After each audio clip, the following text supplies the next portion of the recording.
মুখ্যমন্ত্রীর সভায় যেতে চাকরিহারা শিক্ষকদের পাস লাগবে। এই পাসটা কি? কিসের পাস? এ কি আইপিএল এর টিকিট নাকি? তাহলে তাই করতে পারতেন। ঘর বাড়ি গেল, জমি গেল, গয়না গেল, চাকরি গেল, তারপরেও যদি মুখ্যমন্ত্রীকে দেখার জন্য টিকিট কাটতে হয় তাহলে তাও কাটতেন চাকরি প্রার্থীরা। নমস্কার বন্ধুরা, আমি দীপঙ্কর মণ্ডল আর আপনারা দেখছেন নবান্ন নিয়ন্ত্রণ। সবাইকে স্বাগত। আমরা আগেই এই আশঙ্কা প্রকাশ করেছিলাম। বিশ্বাস না হলে আমাদের লাস্ট কয়েকটা ভিডিও ক্লিক করে দেখে নিন। বারবার বলেছি নেতাজি ইনডোর স্টেডিয়ামে ঝামেলা হতে পারে। আপনারা কেউ কেউ বিশ্বাস করেননি। হলো তো? হাতে নাতে ফল পেলেন তো? চলুন সোমবার সকালের কয়েকটা ঝলক আপনাদের দেখাই।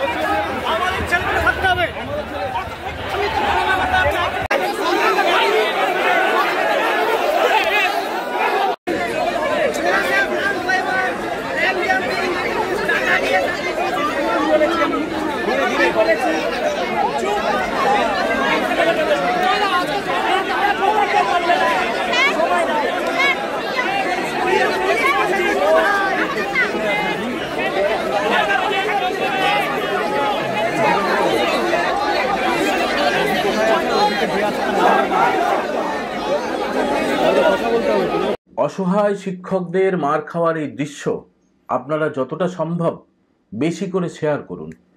এরা সরকার বিরোধী চাকরিহারা। চ্যানেলটি সাবস্ক্রাইব করে কমেন্ট করুন কেন চাকরিহারাদের মার খেতে হচ্ছে। আপনার কি মনে হয়? হাতে মুখ্যমন্ত্রীর হাসি মুখের ছবিতে ধন্যবাদ লিখে রাখলে বা বুকে এই ধরনের কোনো ব্যাচ পরা থাকলে আজ আক্রান্ত হতে হতো না? কমেন্টে জানান। আচ্ছা, আজকের এই সভা তো কোনো নিষিদ্ধ বা গোপন কিছু নয়। মুখ্যমন্ত্রী মমতা বন্দ্যোপাধ্যায় নবান্ন থেকে সাংবাদিক বৈঠক করে গোটা রাজ্যের উদ্দেশ্যে ভাষণ দিয়েছেন। আমি চাকরিহারাদের সঙ্গে দেখা করব, তাদের পাশে থাকব, আমরা কিছু আলোচনা করেছি ইত্যাদি ইত্যাদি। তাহলে পাসটা হঠাৎ এলো কোত্থেকে? হ্যাঁ, আপনি গেটে কোনো প্রমাণপত্র দেখতে চাইতেই পারেন। যিনি ঢুকছেন তিনি শিক্ষক কিনা, তিনি চাকরি হারিয়েছেন কিনা, তিনি এ রাজ্যের বাসিন্দা কিনা, তিনি তৃণমূল কিনা, এসব জানা যেতেই পারত। কিন্তু আপনার অনুগত কিছু মেরুদণ্ডহীন প্রাণীকে প্রবেশ করাবেন আর বিক্ষোভের ভয়ে অন্যদেরকে খিঁচে দেবেন, আঁচড়ে দেবেন, হুমকি দেবেন, তা তো চলবে না। পাস বলতে এই যে চাকরিহারা শিক্ষিকার হাতে যে কাগজটি দেখছেন, এটা হচ্ছে পাস। কারা পেয়েছেন? যারা তৃণমূলের সুরে, বলা ভালো মমতা বন্দ্যোপাধ্যায়ের সুরে, পশ্চিমে সূর্য ওঠে বললে মাথা নাড়বেন, উঠতে বললে উঠবেন, বসতে বললে বসবেন, স্কুলে পড়ানোর বদলে ঘর মুছে দাও বললে ঘর মুছে দেবেন, গোটা পরিবারকে নিয়ে ফুটপাতে শুয়ে থাকো বললে তাই করবেন। কিন্তু সবাই তো সরীসৃপ নয়। মাথা উঁচু করে হাঁটেন এ রাজ্যের বহু বাসিন্দা। শিক্ষকদের একটা বড় অংশ আজ আপনাকে চ্যালেঞ্জ করতে এসেছে। মাননীয়া, এই বিদ্রোহের আজ আরও বাড়বে। মুখোমুখি আপনাকে হতেই হবে। বন্ধু, আমরা আগের ভিডিওয় বলেছি নেতাজি ইনডোর স্টেডিয়ামে মমতা বন্দ্যোপাধ্যায়ের সভাস্থল ভরানোর জন্য, হাততালি কুড়োনোর জন্য প্রাথমিক শিক্ষক এবং চাকরি যায়নি এমন মাধ্যমিক ও উচ্চ মাধ্যমিক শিক্ষকদেরও ডাকা হয়েছে। থাকার কথা প্রচুর বহিরাগতর। যারা বঞ্চিত চাকরি প্রার্থী, যারা চাকরি হারিয়েছেন, তাদেরও একটা ক্ষুদ্র অনুগত অংশকে প্রবেশাধিকার দেওয়া হয়েছে। কিন্তু তা বললে চলবে কেন?